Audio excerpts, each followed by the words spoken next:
Bismillahirrahmanirrahim. Assalamualaikum warahmatullahi wabarakatuh. Waalaikumsalam warahmatullahi wabarakatuh. Salam kedaulatan rakyat. Salam kedaulatan rakyat.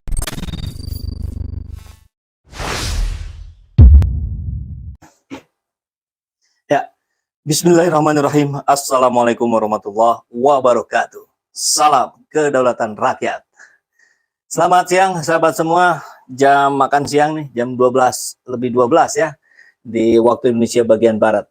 Jadi sambil menemani sahabat semua makan siang, kita akan mencoba mengulas berita yang cukup unik, lucu, menarik sekaligus miris.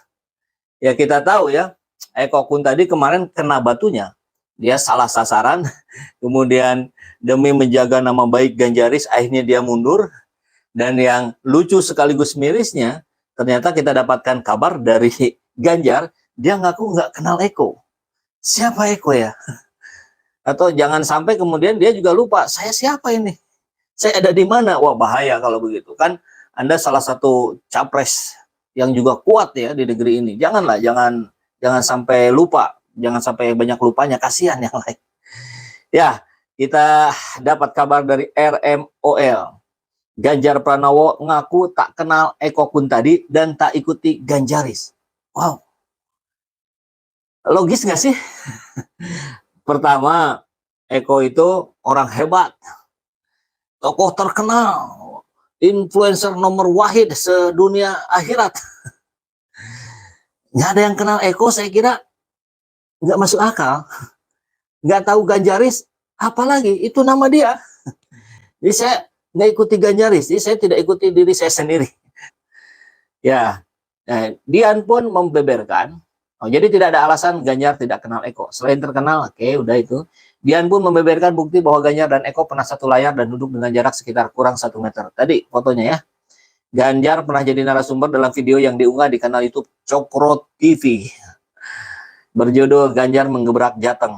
Benar tuh, isinya Ganjar Pranowo, Denny Siregar, dan Eko Kun tadi. Yang diunggah di Desember 2019. Ini baru 20, 21, 23 tahun yang lalu lah ya. Ingatannya mungkin cepat lupa juga Pak Ganjar ya. Di YouTube Cokro TV, kedekatan Ganjar hanya 1 meter. Jika sudah demikian, biarkan publik yang menilai bagaimana hubungan Ganjar dan Eko. Belum jadi presiden, sudah tukang ngibul. Ini dari John Duta ya. Gimana bisa dipercaya seperti ini jadi pemimpin? Nah, ini pandangan rakyat loh Pak. Ganjar didukung para buzzer RP, Ade Armando, Denny Siregar, Eko Kun tadi, Abu Jana, dan lain-lain ya. Kita sudah ketahui bersama ya. Nah, mulai cari aman, sahabat dilupakan demi politik, kata Pak Iman Maulana.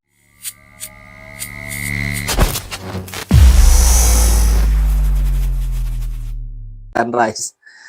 Ganjar dibesarkan PDIP, ahlaknya tidak cocok jadi presiden, jangan dipilih lah. Ya, itu silakan saja ya, saling berpendapat. Jadi tahu lebih jelas sosok pemimpin. Nggak kenal atau pura-pura nggak kenal, mustahil kalau nggak kenal. Sikap Ganjar apa itu memberikan potret bahwa itu munafik. Baik, kasihan Eko habis manis sepah dibuang. Ya tadi begitu ya, kalau sudah politik agak-agak ngeri juga ya. Mang Ganjar siapa sih?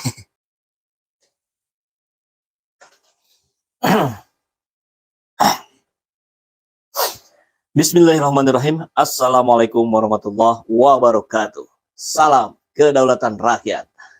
Sahabat semua, sekarang di waktu Indonesia bagian Barat jam 9 lebih 26 ya, setengah 10-an.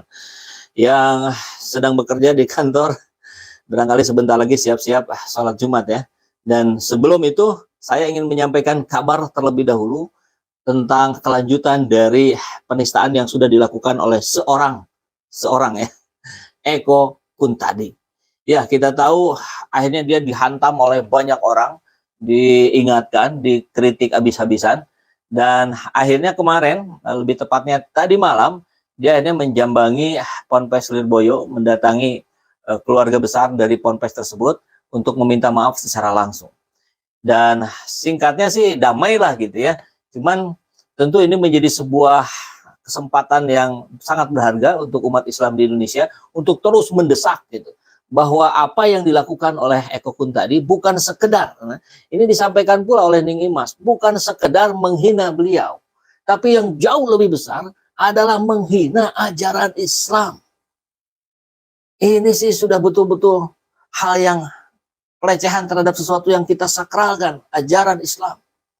Pemahaman kita tentang kehidupan di dunia, tentang kehidupan di akhirat, dia lecehkan dengan begitu saja. Ini seperti perilaku orang yang tidak beragama. Atau lebih jauhnya lagi, ini seperti perilaku orang yang memusuhi ajaran agama Islam. Kan kalau ada orang yang tidak beragama, ateis, banyak juga ateis yang tidak menyerang ajaran agama. Ya sudah saja gitu. Nafsi-nafsi masing-masing. Dan di Islam pun begitu ya. La ikraha fiddin, tidak ada paksaan dalam agama. Orang yang masuk Islam pun tentu harus atas kesadaran dirinya, bukan karena desakan pihak lain. Nah, ini seorang ekokun tadi, oh jadi seorang ekor ya, ini bukan kali ini saja dia melecehkan ulama, habaib, ajaran Islam. Ini sudah kita dengar berkali-kali. Ustadz Abdul Hidayat, Ustadz Abdul Somad, Habib Rizik, Habib Hanif, sekarang Ning Imas. Dia hantam terus. Dia merasa hidup ada di mana ya? Dengan seenak perutnya. Gitu. Oke, baik. Kita fokus dulu saja ya, satu-satu. Pertama ke beritanya, yang kedua, apa landasan ekokun tadi harus juga ditangkap, diproses hukum. Kita lihat kabarnya dari mana ini, Detik gitu ya. Oh ya, Detikcom. Ekokun tadi buat 6 kesepakatan dengan Ponpes Lirboyo usai hina Ning Imas. Hari Jumat jam 6:55. Ini kabarnya dinaikkan baru saja ya, 3 jam yang lalu. Di sini ada foto mereka sedang berhadapan dengan keluarga besar dari Ponpes Lirboyo. Dan ini siapa? Ada yang kenal? Di samping ekokun tadi, Guntur Romli. Ya, itulah yang sekolah. Ya, siapa lagi temennya mereka ya kan itu juga gitu. Oke. Ekokun tadi semalam mendatangi pondok pesantren Lirboyo usai cuitannya heboh karena dianggap menghina Ustazah Imas Fatimahuz Zahra atau Ning Imas. Dalam pertemuan itu ada 6 kesepakatan antara Eko dengan keluarga besar Ponpes Lirboyo. Ada 6 poin dari kesepakatan setelah pembicaraan panjang tadi. Ujar pengurus Ponpes Lirboyo Kediri, Kiai Haji Oing Abdul Muid atau Gus Muid, dilansir Detikcom, Jumat 16 September. Berikut 6 poin kesepakatan ekokun tadi dengan Lirboyo. Oh, ini tapi ada berita lain nih ya. Kita bacakan judulnya saja. Usai minta maaf hina Ning Imas, ekokun tadi merasa diterima seperti keluarga. Kalau saya boleh berespon, kayak siapa ya kemarin tuh yang di Cirebon? Pret. Luar biasa, padahal sudah kita lihat juga video penjelasannya dari Gus Rifkil ya, suaminya Ning Imas. Itu dia menyampaikan juga bagaimana gejolak emosi di dalam hatinya. Ya saya kira sangat wajar, siapapun seorang suami yang benar gitu, dia pasti harus merasa bergejolak emosinya ketika ada orang lain yang menghina istrinya. Tapi si penghina ini bilang, aduh saya merasa diterima seperti keluarga. Nah, ini sih klaim saja, bluffing. Berikut 6 poin kesepakatan ekokun tadi dengan Lirboyo, dengan Ponpes Lirboyo ya. 1. Pada hari ini Kamis 15 September 2022 telah datang ke pondok pesantren Lirboyo saudara ekokun tadi untuk meminta maaf dan menyampaikan penyesalan atas unggahannya di Twitter dan Instagram. Oh double ya. Saya tahunya di Twitter aja itu. Ternyata Instagram, berarti niat sekali dia ya. Bukan bukan iseng-iseng nggak sengaja. Dia berniatnya ketika dia munculkan sekaligus di Twitter dan Instagram yang berisikan capaian dan ujaran kebencian kepada salah satu zuriah Ponpes Lirboyo yaitu Ning Imas Fatimahuz Zahra. 2.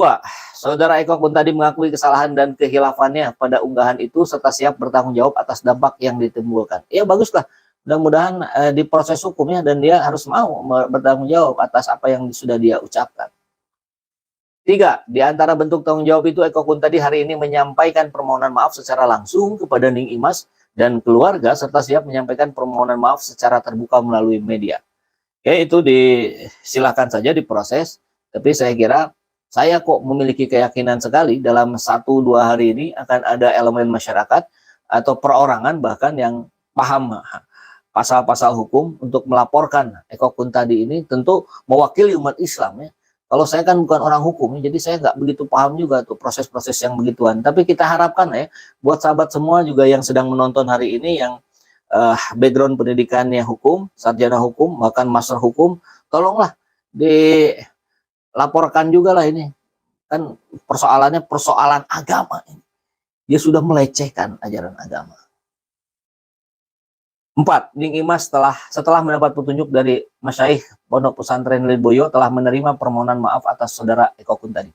Karena di sebelumnya kita pernah lihat ya, ada capturean juga dari postingannya Ning Imas bahwa Anda, ya kurang lebih lah redaksinya, Anda tak perlu minta maaf ke saya, yang perlu itu Anda minta maaf kepada umat Islam yang ajaran agamanya sudah dilecehkan.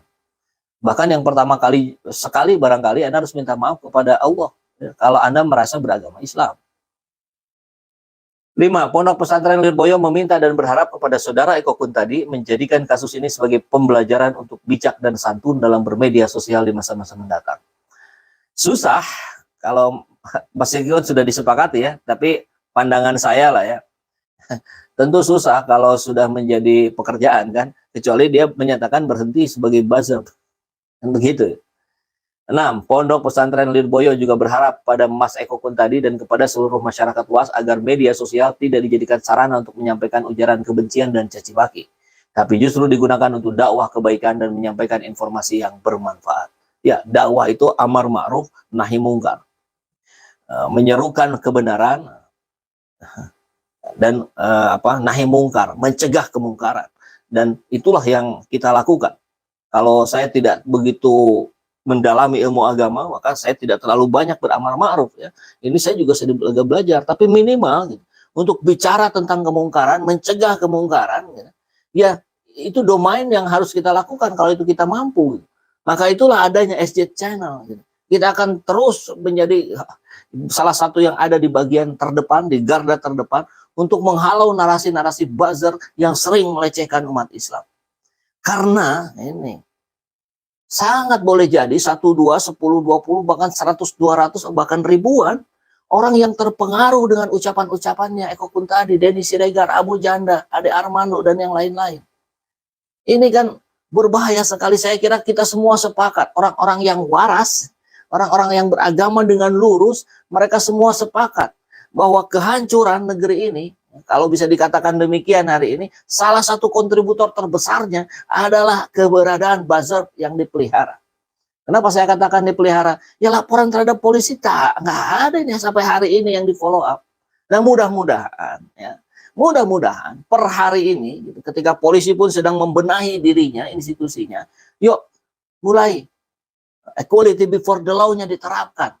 Ada laporan kepada Denny Siregar dari Pondok Pesantren di Tasikmalaya, tindak lanjuti.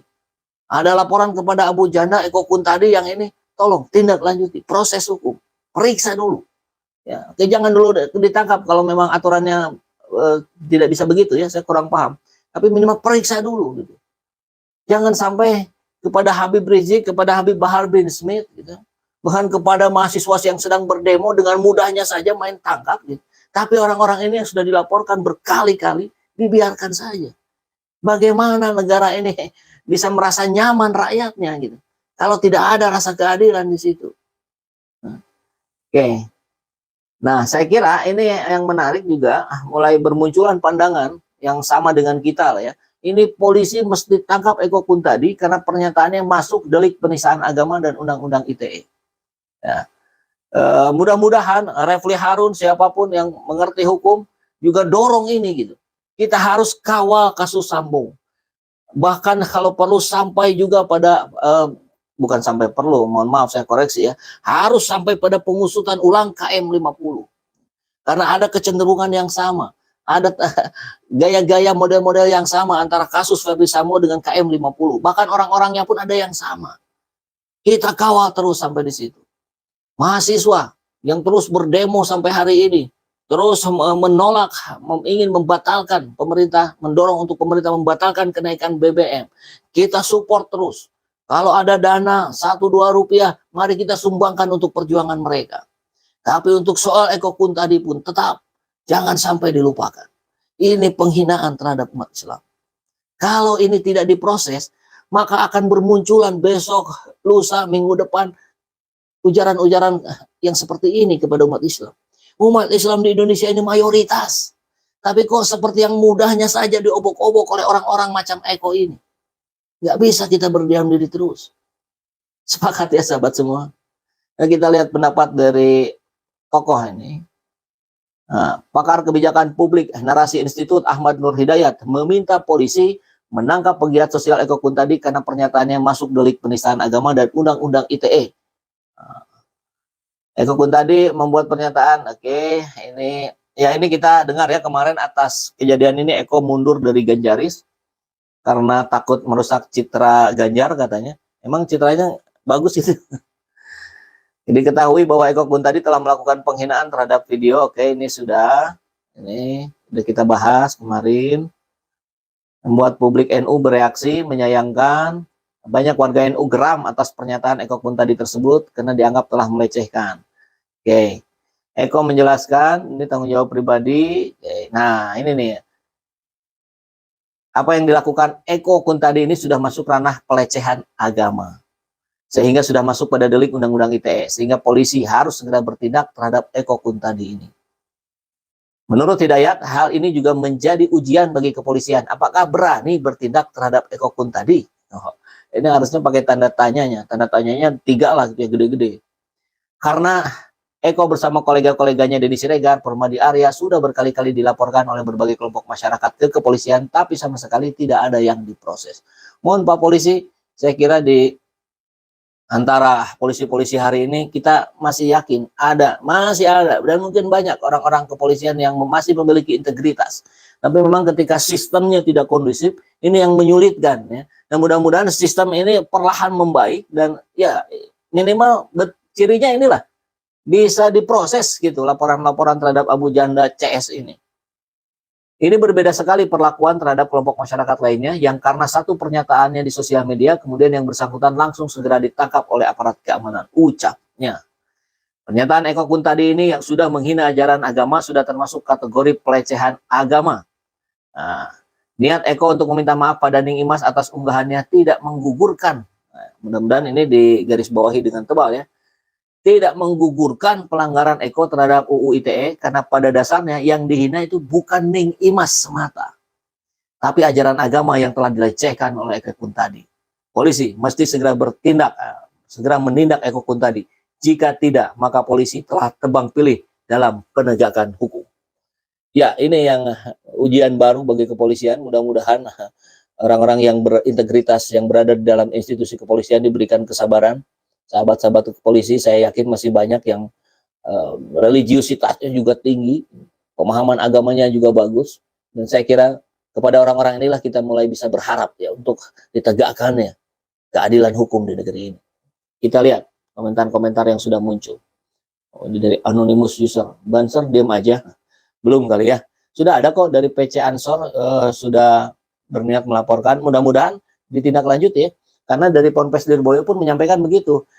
Kurang lebih saya dengar dalam wawancaranya, ya kini sudah berdamai, sudah tidak ada lagi hubungan yang tidak enak, kurang lebih begitu ya. Tapi kalau ada pihak lain yang mau melaporkan, ya kita tidak bisa berbuat banyak. Artinya silakan-silakan saja. Jadi karena tadi kembali yang harus kita bold, yang kita harus kita garis bawahi, yang dilecehkan itu bukan Ning Imas semata, tapi ajaran Islam. Ajaran Islam ini yang dianut oleh mayoritas umat di negeri ini. Jadi jangan sampai ini seperti buih di lautan gitu. Ada orang yang sebegitu mudahnya mengacak-ngacak, melecehkan ajaran kita diam saja. Ini kalau saya pernah baca juga Gus Baha sampai mengatakan itu kalau ada orang yang kurang lebih lah ya bahasanya, kalau ada orang yang berilmu agama tinggi, ulama siapapun gitu, tapi dia diam terhadap kemungkaran, maka itu sama dengan setan bisu. Gitu. Luar biasa nih. Gus Baha mungkin juga sudah mulai gerah ini melihat persoalan kebangsaan di negeri ini yang carut marut seperti ini. Ayo Pak Polisi, tangkap Eko Kuntadi. Eko Kuntadi dan kawan-kawan NU, polisi, semuanya di pihak penguasa. Ya mudah-mudahan enggak lah ya. Sekarang ada perubahan lah ya. Kita tetap berharap ada perubahan. Tentu harapan besar kita perubahan nanti akan terjadi di 2024. Tapi kan kita juga tidak bisa menunggu 2024. Perbaikan upaya-upayanya harus dilakukan mulai hari ini. Di sini, di lingkar terdekat kita. Siapa yang paling memungkinkan melakukan itu? Maka saya ulangi lagi tadi buat sahabat semua yang memiliki pemahaman tentang hukum, proses-prosesnya. Ayo saya mintalah, saya juga yakin mewakili jutaan, puluhan juta umat Islam, berharap kepada Anda-Anda yang mengerti hukum, tolong laporkan Eko Kuntadi ini agar segera diperiksa, ya. Karena dia sudah melecehkan agama kita. Sebetulnya melecehkan, kalaupun ada orang yang melecehkan agama Kristen gitu, saya pun akan berbicara hal yang sama. Ada yang melecehkan agama Buddha, saya pun akan berbicara hal yang sama. Tapi ya persoalan yang miris ini adalah umat Islam ini terbesar gitu. Tapi kok seperti yang begitu mudahnya diacak-acak. Mana ini para ulama, para ustadz? Ayo dong bicara, angkat suara. Kita menunggu komando dari para ulama, para ustadz. Samina wa ta'na. Mudah-mudahan saya yakin ulama-ulama besar juga memiliki kegeraman yang sama. Tapi tentu kalau beliau kan ya jauh lebih bijaksana lah ya dibanding seorang saya ini gitu yang apa yang ada di kepala langsung diomongin. Tapi mudah-mudahan ini bentuk pengingatan juga gitu. Karena ya kita juga kan tawasau bil haq, tawasau bis sabr. Kita harus terus saling mengingatkan dalam kebenaran dengan kesabaran ya. Saya juga di momen ini ingin mengingatkan para ulama, para ustadz, yuk bicara, bersuara, kalau perlu laporkan ke polisi Eko Kuntadi ini. Oke, ini harus Kunto ini harus dipenjarakan karena sudah sering hina ulama dan hina agama Islam, selalu lolos dari pidana. Kalau dibiarkan nanti dia akan selalu hina ulama lagi, hina agama Islam lagi. Oke, kita maafkan, tapi hukum juga harus ditegakkan. Karena dia sudah keterlaluan, selalu dan selalu menghina ulama dan hina agama Islam. Al-Haqi, sepakat sekali.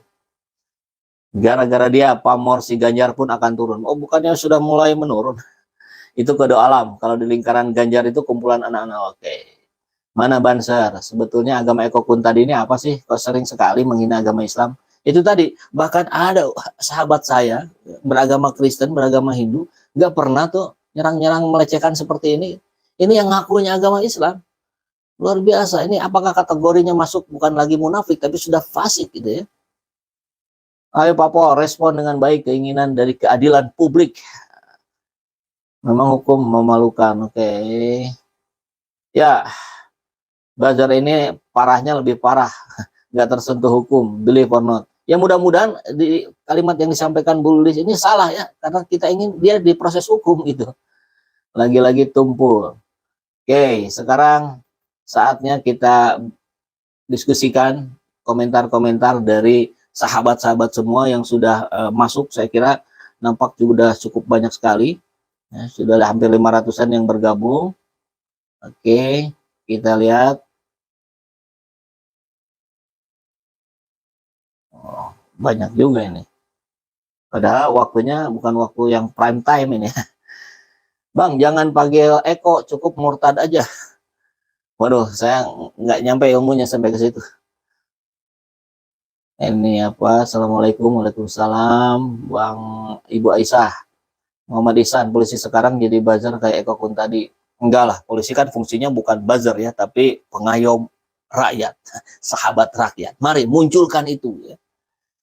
Terlalu kasar jatuh-jatuhan si Eko ini dari Khairani, dan sudah waktunya umat Islam bangkit untuk melawan dan menjebloskan Eko ke penjara. Sepakat? Ya, jangan dibiarkan terus-menerus ini. Dari Pak Deden, setuju Eko penista agama, Pak Polisi tolong tangkap. Oke, dari Muhammad Ihsan, mana berani tangkap Eko? Mudah-mudahan berani ya. Barang sekolah mana mau tangkap? Mudah-mudahan mau. Kita berupaya sajalah dengan berbagai cara ya. Percuma. Jadi saya kira tidak ada yang percuma ya. Kita yang penting kan keberpihakan kita. Ya. Allah tidak menilai kita ada di posisi yang menang atau yang kalah. Kita di posisi yang pro pemerintah atau pro oposisi. Tapi Allah menilai di mana kita meletakkan keberpihakan kita, pada kebenaran kah atau pada kemungkaran. Kan itu ya. Jadi apapun hasilnya saya kira tidak ada yang percuma. Kita terus saja berjuang biar Allah nanti yang menentukan. Kita lihat kejadian yang dialami oleh Ferdi Sambo. Apakah itu bukan doa dari mustajabnya doa dari IBHRS? Sebagian orang mengatakan itu mubahalah. Walaupun kalau mubahalah kan syaratnya harus ada dua pihak langsung ya. Tapi kan kalau yang kita lihat kemarin IBHRS kan lebih banyak menyampaikan doa. Bahkan sampai pada sholawat asgil gitu. Itu kan luar biasa. Terbukti gitu. Doanya IBHRS diijabah oleh Allah Subhanahu wa taala. Sekarang terkuak terus satu demi satu. Nah, jadi jangan putus harapan. Kita terus bergerak, kita terus melakukan apa yang bisa kita lakukan. Seperti burung pipit ya, yang meneteskan air yang tetesannya pun tentu sangat-sangat kecil untuk memadamkan api yang membakar Nabi Ibrahim. memang bisa dianggap percuma, tapi tidak ada percuma dalam ikhtiar seorang manusia yang bisa kita lakukan. Karena Allah yang akan menentukan nanti ada di pihak mana kita. Apakah ada di pihak burung pipit yang meneteskan walaupun itu seolah tidak bermakna, gitu? Ataukah dari binatang apa satu lagi itu yang terus meniup-niupkan biar apinya menjadi besar. Saya kira itu yang harus menjadi patokan kita bersama, ya. Oke. Umat Islam tidak terima terhadap olok-olok ajaran agama Islam oleh kelompok buzzer. Ayo Pak Polisi cepat bergerak untuk mengembalikan kepercayaan umat Islam terhadap polisi. Sepakat Pak Jun, ya. Pak Muhammad Ihsan, kalau yang ngomong HBS pasti polisi buzzer langsung tangkap. Ya, itulah yang terjadi kemarin, ya. Semoga masih ada polisi yang jujur selain polisi tidur. Amin. Ganjar bagus selfie-nya selang nonton film BF. BF itu apa ya? Harus ditangkap lah. Kang tolong 2023 Jorong Keras menangkan Anies. Oh iya, insya Allah, ya. Kita melihat harapan besar ada di beliau. Gak bakalan diproses, kayak nggak tahu aja siapa Eko Kun tadi. Dia kan peliharaan, sudah sering dilaporkan tapi hasilnya nol. Itu tadi, ya, kembali lagi. Jangan putus harapan. Yang pasti kita terus bergerak. Kita terus mencoba dengan berbagai cara. Kalau desakan di media sosial ini sangat besar, saya kira mereka akan bisa mengikuti. Sambo, kalau tidak riuh di media sosial, barangkali skenario yang berhasil sekarang ada skenario pertama itu, tembak-menembak di Duren 3, pelecehan seksual dan sebagainya. Tapi karena riuh, gitu, ada kegaduhan di media sosial, maka akhirnya mereka membuka diri, kan. Saya kira itu tidak bisa ditutupi faktor itu, gitu. Ada desakan rakyat melalui media sosial dan itu mampu menggetarkan tirani penguasa. Mudah-mudahan apa yang bisa kita sampaikan bisa terus minimal menyadarkan penguasa hari ini bahwa Anda harus berpihak pada kepentingan rakyat. Satu kolam nggak bakalan mau proses, harus diproses. Penggal kepalanya, jangan. Kekut tadi nggak akan diproses. Oke, sudah berdamai, ya sudah, mereka berdua berdamai, tapi kan proses hukum masih bisa terus berjalan. Masyarakat yang akan turun suatu saat jika para oknum semakin merajalela. Ini bukan omong kosong ini, ya, Pak Ayam Bakar, Pak Ayam Bakar. Iya betul nama akunnya. Mahasiswa sekarang sudah terus-menerus semakin membesar di perjuangannya. Eko ini atau Islam atau kafir sebenarnya? Boleh dimaafkan, tapi Nyai tidak berhak memaafkan orang yang menghina ajaran Allah. Ya. Satu geng nggak bakalan berani hukum. Oke, taruhan deh, Eko tadi nggak akan diproses. Jangan taruhan, nggak boleh. Kita berharap saja ini tetap bisa diproses. Sama kasusnya dengan Ahok, kalau dia bisa lepas artinya dia lebih hebat dari Ahok. Nah ini catatan bagus nih dari Pak Hadis Pujianto. Ahok aja bisa kena itu delik penistaan agama, masa seorang Eko tidak itu? Membanteng, oke. Pokoknya harus diproses. Baik, gembong buzzer. Ya, salah satu manusia langka di Indonesia, siapa? Eko. Oke, baik. Terima kasih sahabat semua. Kita harus jam 10 ya sekarang. Kita harus segera bersiap-siap untuk menunaikan ibadah sholat Jumat. Kita terus jaga akal sehat kita. Kita terus pantau semua proses-proses yang terjadi di negeri ini. Dan kita akan kawal kebenaran. Insya Allah bersama-sama dengan sahabat semua berjamaah. Assalamualaikum warahmatullahi wabarakatuh.